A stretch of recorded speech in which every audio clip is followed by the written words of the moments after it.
عورت کو ایسا ہی خطرناک ہونا چاہیے۔ سائیں، سنا ہے جس عورت سے آپ کی شادی ہوئی تھی وہ بڑی خطرناک عورت تھی اور آپ نے ڈر کے مارے اسے طلاق دے دی تھی۔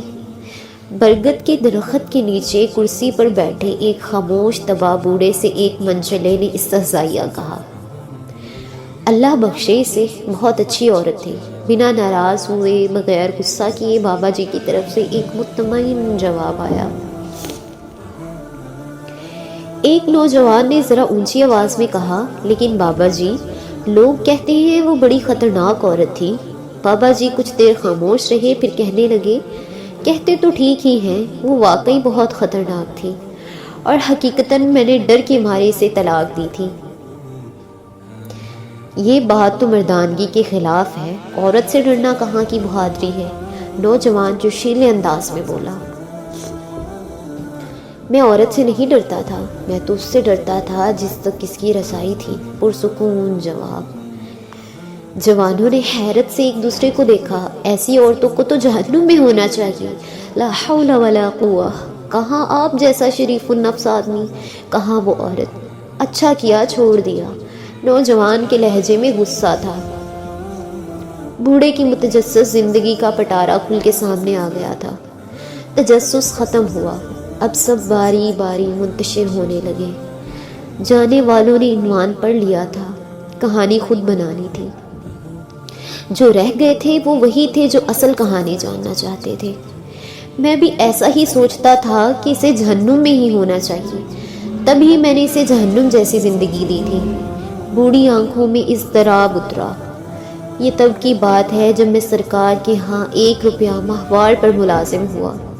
میری ماں چاہتی تھی کہ میری شادی ہو جائے، رشتہ ڈھونڈا گیا۔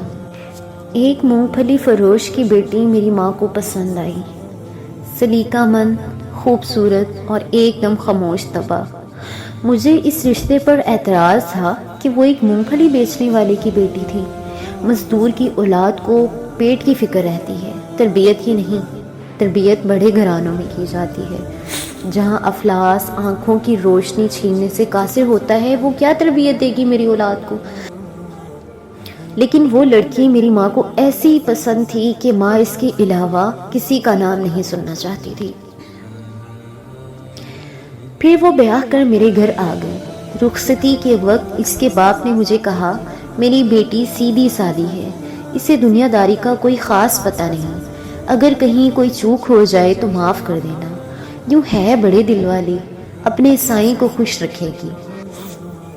وہ بالکل ویسی ہی تھی جیسی میری ماں نے مجھے بتایا، سلیقہ مند، سوگڑ اور تابع دار۔ باہر دوستوں کے ساتھ میری صحبت کوئی اچھی نہیں تھی۔ ملازمت کے اوقات میں کھانا گھر سے باہر کھاتا، دوستوں میں بیٹھتا، رات گئے تک محفل چلتی، پھر گھر جاتا۔ وہ کیا کھاتی، کیا پیتی، کس حال میں رہتی، مجھے کوئی پرواہ نہیں تھی۔ انہی دنوں میری ماں بھی دنیا سے رخصت ہو گئی تھی۔ ایک روز میں جوئے میں بھاری رقم ہار کر جب تھکا ہارا گھر آیا تو کہنے لگی، آپ تو کھانا باہر کھا لیتے ہیں، مجھے بھوک لگتی ہے، ہو سکے تو ایک ہی بار مہینے کا راشن ڈلوا دیا کیجیے، روز روز بازار سے خریداری کی صحبت نہیں اٹھانی پڑے گی۔ کیا اس مونگ پھلی بیچنے والے کی لڑکی کی اتنی اوقات کہ مجھ سے مطالبہ کر سکے؟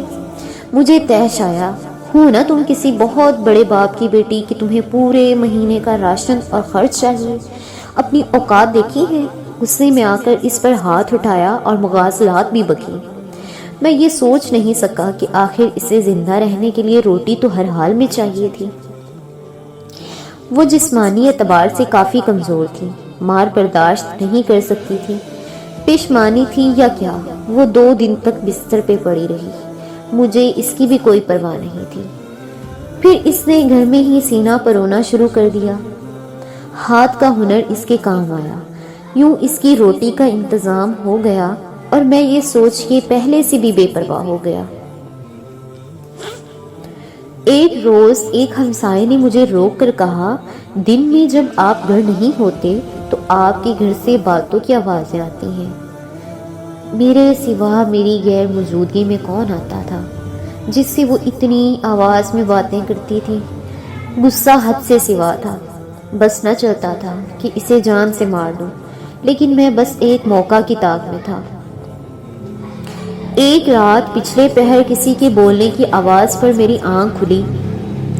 چاندنی رات میں صحن میں پڑی ہر شے بالکل واضح طور پہ دکھائی دیتی تھی۔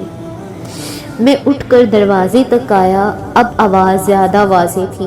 وہ کہہ رہی تھی، سائیں، صبح ایک روٹی کے لیے آٹا گھر میں موجود ہے، وہ ایک روٹی کھا کر چلا جائے گا، یہ سوچے بنا کہ میں سارا دن بھوکی رہوں گی۔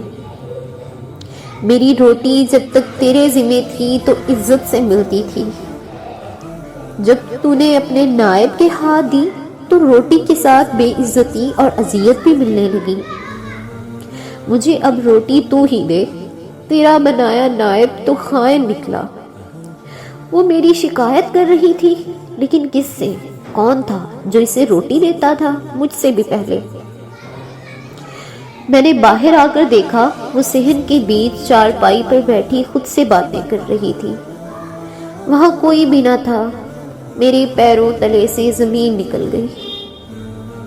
وہ خدا سے میری شکایت کر رہی تھی۔ وہ اس لمحے مجھے کوئی اور ہی مخلوق لگی۔ وہ بہت کم بولتی تھی، لیکن وہ کس کے ساتھ اتنا بولتی تھی آج مجھے سمجھ آیا۔ وہ تو بہت بڑے باپ کی بیٹی تھی کہ ایسی عورت تھی جو افلاس کے ہوتے ہوئے بھی خدا شناس تھی۔ میرا جسم خوف سے کانپ رہا تھا۔ دن چڑھتے ہی میں نے سامان باندھا اور اسے اس کے گھر چھوڑ آیا۔ سسر نے طلاق کی وجہ پوچھی تو میں ڈرتے ہوئے کہنے لگا، یہ بڑی خطرناک عورت ہے، بڑے دربار میں میری شکایتیں لگاتی ہے۔ مجھے ڈر ہے کہ بادشاہ کو کسی دن تاؤ آ گیا تو میرا حشر نہ کر دے۔ حقیقت یہ تھی کہ میں اس کے ساتھ انصاف نہیں کر سکا تھا۔ اس کا باپ گھر کی دہلیز پہ کھڑا تھا، میرے پلٹنے پر کہنے لگا، میں نے تمہیں کہا بھی تھا کہ اسے دنیا داری نہیں آتی، وہ تو بس سائیں کو خوش رکھنا جانتی ہے۔ اس کی مراد خدا سے تھی اور میں خود کو سمجھا تھا۔